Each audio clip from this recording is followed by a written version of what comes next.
she left her diary open. I shouldn't have read it. We lived together for almost a year. It was one of those relationships that felt perfect from the outside. Cute Instagram posts, Sunday brunches, matching pajamas. Everyone thought we were goals. But the truth? I was slowly losing my mind. Not because she was mean. Not because we fought. But because something just didn't feel right. Late texts. Sudden new passwords. That weird sense you get when someone kisses you but their mind is somewhere else. Her name was Rachel. And she was the kind of girl who always kept a journal, said it helped her process her thoughts. I respected that. Never tried to read it. Never even touched it. Until one night, she forgot to hide it. She had gone to the gym and left it on the bed, wide open. I didn't plan to read it. I swear I didn't. But when I went to make the bed, my eyes landed on a single sentence, bold, underlined. I'm still in love with Eric. And I don't know how to tell him. Eric. Not me. Eric was her ex. The guy who broke her heart 2 years before we met. She told me once that he'd cheated on her and ghosted her completely. She said she'd never let someone treat her like that again. And yet, there he was. Still in her heart. And apparently, still in her life. I read the whole page. She wrote that they'd reconnected by accident, that he reached out to apologize, and that things felt different now. She said being around me felt safe, but being around him felt real. I can't explain the feeling. Like being punched in the stomach, slowly.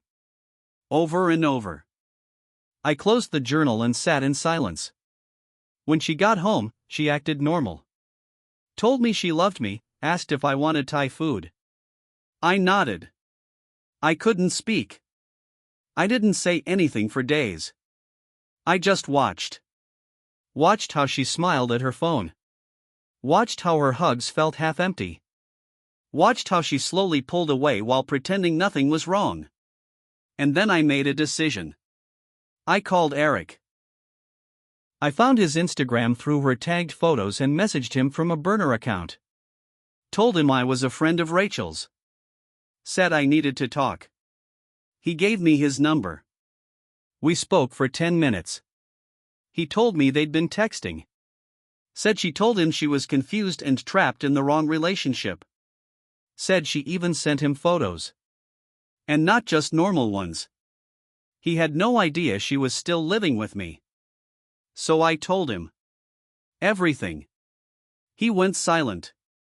Then he said, "Damn. I didn't know. I swear I thought she broke up with you." I said, "Well, she hasn't. Yet." Then I thanked him. And hung up. That night, I packed my bags. Left a note on the pillow that said, I read the journal. And I talked to Eric. I hope he's worth what you lost. I didn't wait for her to come home. She tried to call me 32 times over the next 2 days.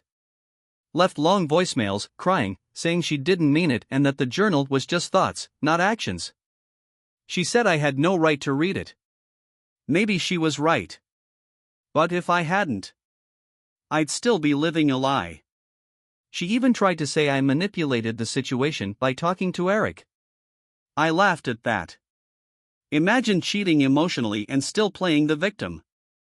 It's been over a year now. And I've learned something I wish I knew back then. When someone says they love you, watch what they do when you're not in the room. Because the truth always leaks out. In diaries. In deleted messages. In tiny changes in their tone.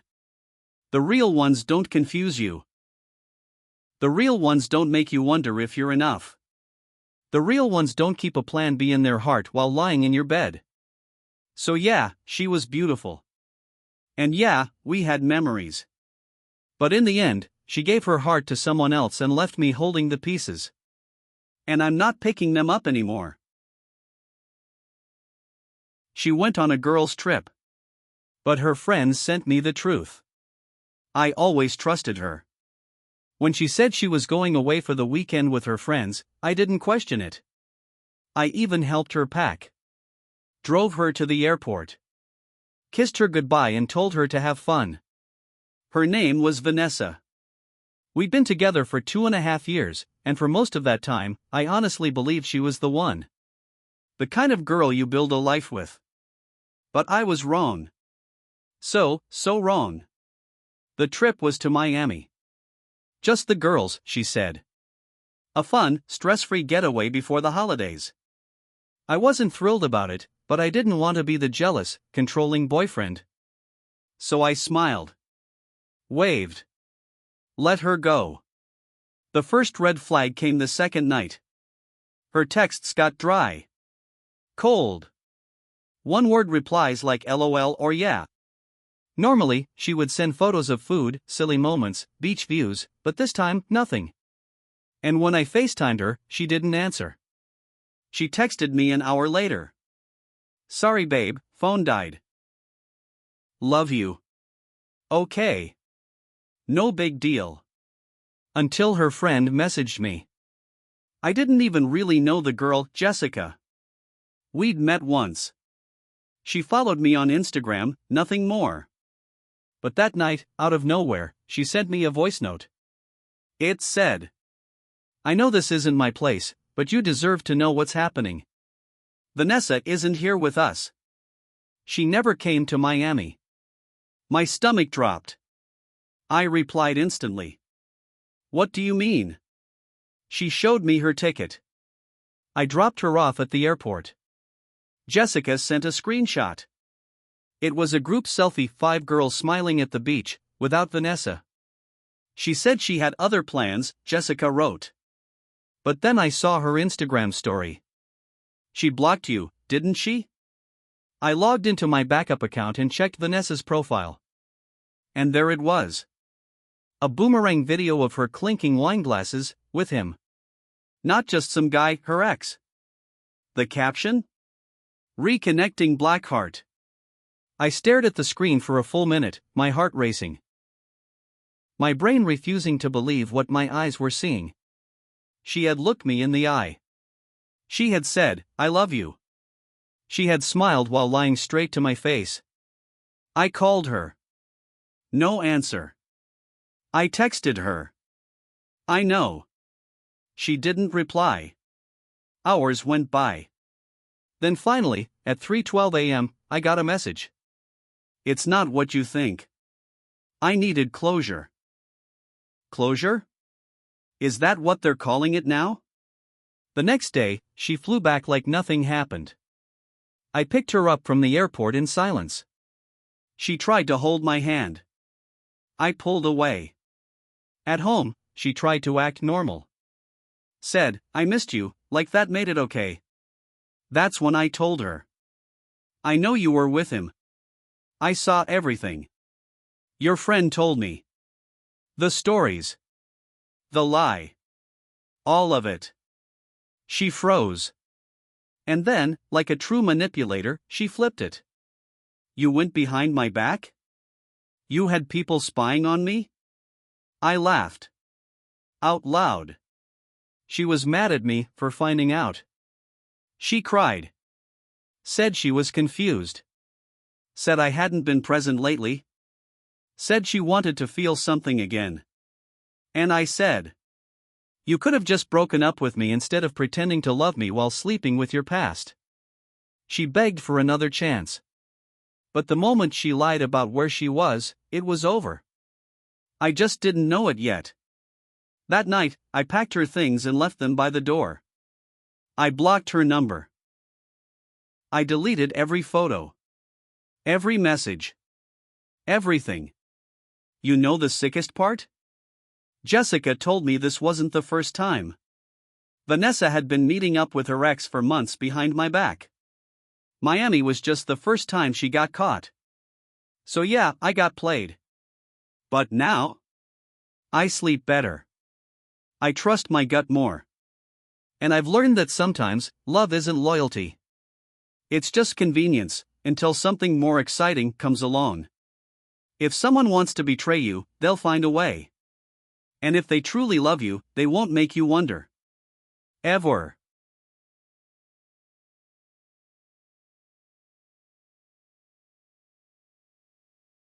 I found a hidden camera in our bedroom. And then I pressed play. We had just moved in together. Everything felt exciting: new furniture, shared groceries, late night movies in bed. Living with someone you love, it's supposed to bring you closer. But for me, it brought out the truth. Her name was Lila. We'd been dating for a year and a half before moving in. She pushed for it more than I did, said she wanted to wake up next to me every day. At first, it felt amazing. Like real adulthood. Like a step toward forever. But then things got weird. She became distant. Quiet. She started locking her phone all the time. She changed the password on her laptop, which had always been open before. And every time I entered the room, she'd close whatever she was doing, like a reflex. I asked if everything was okay. She said she was just stressed from work.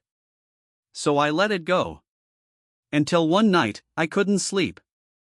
She had already passed out, and I was lying in bed, staring at the ceiling. That's when I noticed the smoke detector had a tiny blinking light. One I had never seen before. It wasn't the smoke detector. It was a camera. I got up slowly. Pulled over a chair. Reached up. And when I opened the device, my heart almost stopped.